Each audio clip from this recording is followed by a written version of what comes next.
This attack stands out for its appalling, sickening cowardice. Murdered by evil losers in life. This has been the most horrific incident we have ever faced here in Greater Manchester. Corey, get round this way! And then a gentleman said, "Run!"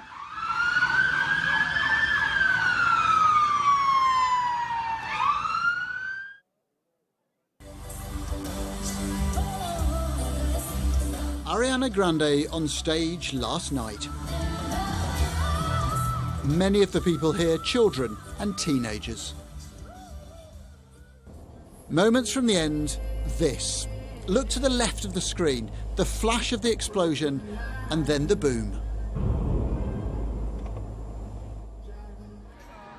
Inside the arena, this is what it was like. Oh my God. What's going on? What just happened? What's going on? Oh my God! What's going on? Few of these fans knew what had happened. Some thought it was balloons exploding, others blamed a failing loudspeaker. In fact, it was something much, much worse.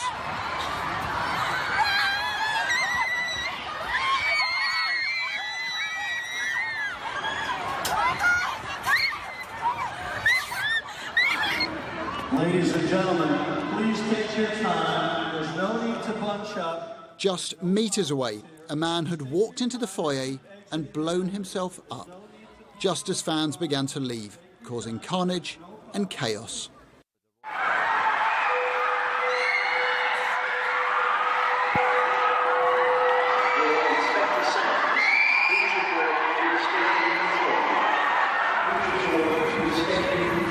Quick, Corey!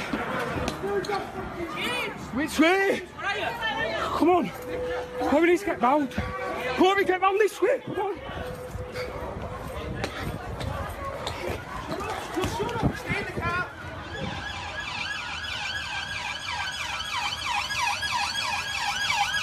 Oh, this is crazy. Like, people got trampled on and everything. Like. We said, let's go now before the rush.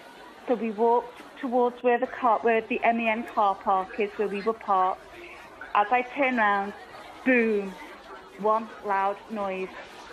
For the first 10 seconds, we thought about it, and we just walked with haste, and then a gentleman said, "Run!" As soon as we got to the car, you could smell the burning. There were people around us. The children were devastated. It was full of beautiful young girls and boys and families, and it's just tragic to think that such a great family evening has now ended in such horror.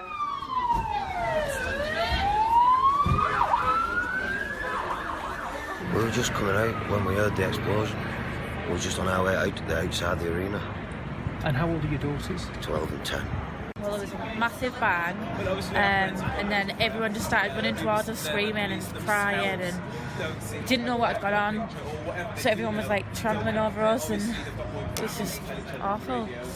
Yeah, we were just really confused. There was a big bang, smelled smoke, everyone was screaming and crying, and we were just told to come around here and didn't even know what was going on.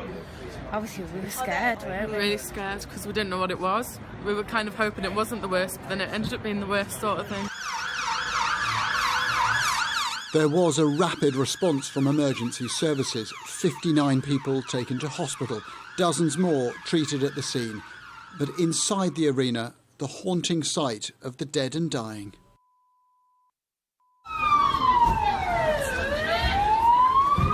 By the time the Chief Constable spoke at breakfast time, that had risen to 22 victims. We have been treating this as a terrorist incident, and we believe at this stage the attack last night was conducted by one man. The priority is to establish whether he was acting alone or as part of a network. The attacker, I can confirm, died at the arena. We believe the attacker was carrying an improvised explosive device which he detonated, causing this atrocity. This was the worst terrorist attack in Britain for a decade, the worst ever in the north of England. The general election campaign has been suspended. The Prime Minister expressed outrage. All acts of terrorism are cowardly attacks on innocent people. But this attack stands out for its appalling, sickening cowardice, deliberately targeting innocent, defenceless children and young people who should have been enjoying one of the most memorable nights of their lives. Today, those who'd been at the concert were still coming to terms with what they'd seen. Everything kind of went calm for about 5 or 6 seconds. And I mean, everyone in the arena was it was scarily quiet. still. Yeah. And then all of a sudden that was it. There was pandemonium everywhere. People were sort of moving from the exit that they'd originally trying to get coming out right of down the stairs. and coming down to our neck of the woods, if you like. So there was a great big bottleneck. Yeah. Everybody's pushing, everybody's shoving, the shoes being lost, phones being dropped. I mean, we bags. saw one girl who literally skimmed the top of the chair. She went straight over the stairs because she was just so panicked to get out. Almost as Mrs May was talking, Manchester's Arndale Centre was being evacuated by the police. They later said it was unrelated to last night's attack, but nerves are frayed. Soon came police action that was related to the attack. A 23-year-old man arrested in South Manchester, a search in Whalley Range, and a controlled explosion here in the city's Fallowfield district.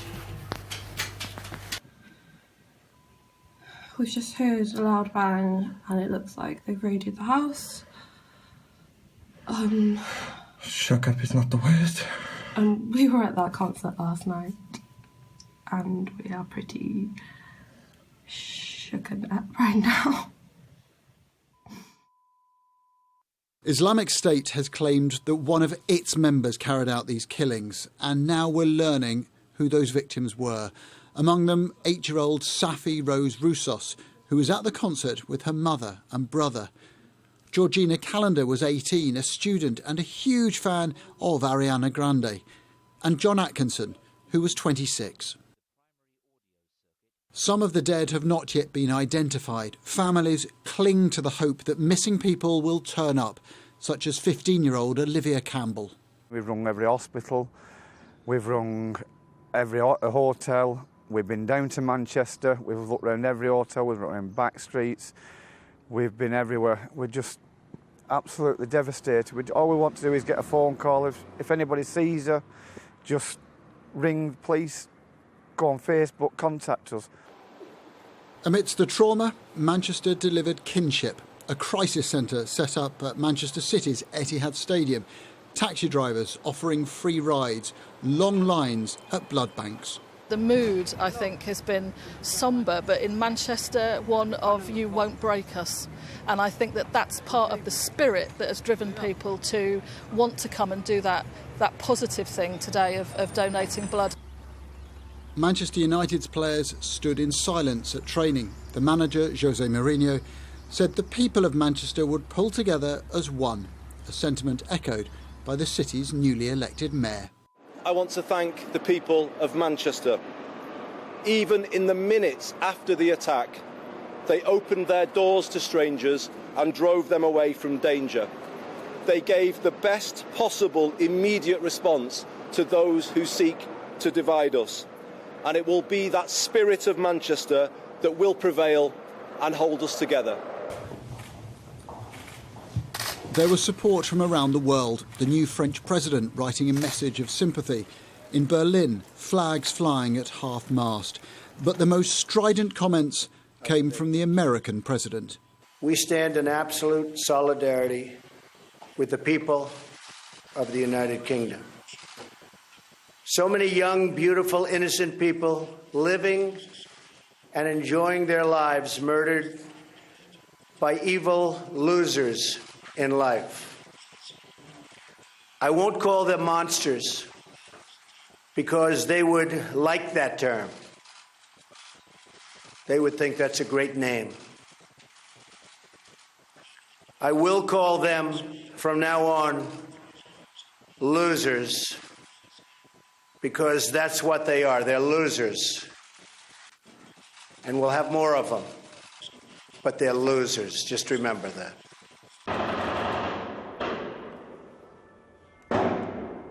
Terrorist attacks have been depressingly familiar across Europe in recent years. 90 were killed in this, the Bataclan theatre attack in Paris, while many more have died or been terribly injured in Nice, Brussels, Munich and elsewhere. Just 2 months ago, 5 people were killed in Westminster. But this Manchester attack is something different. The first time since the 7/7 attacks of 2005 that a suicide bomber has struck in this country. We all need to have a bit of patience while they put the pieces together. Was this person acting on his own? Was he part of a network? Did he come from Syria or the Iraq region, assuming it is an ISIL attack? Or was it a homegrown terrorist that was inspired by ISIL to carry out an attack like this? It was certainly more sophisticated than we've seen recently on Westminster and elsewhere. The Prime Minister spent this afternoon in Manchester, signing a book of condolence, visiting hospitals, talking to the police. Tonight she'll chair another meeting of the government's Emergency Cobra Committee. For the moment, the national terrorism threat level remains at severe, the second highest state. This afternoon, the Queen and Prince Philip stood in silence remembering the dead. She denounced these killings as an act of barbarity and praised the humanity and compassion of the people of Manchester.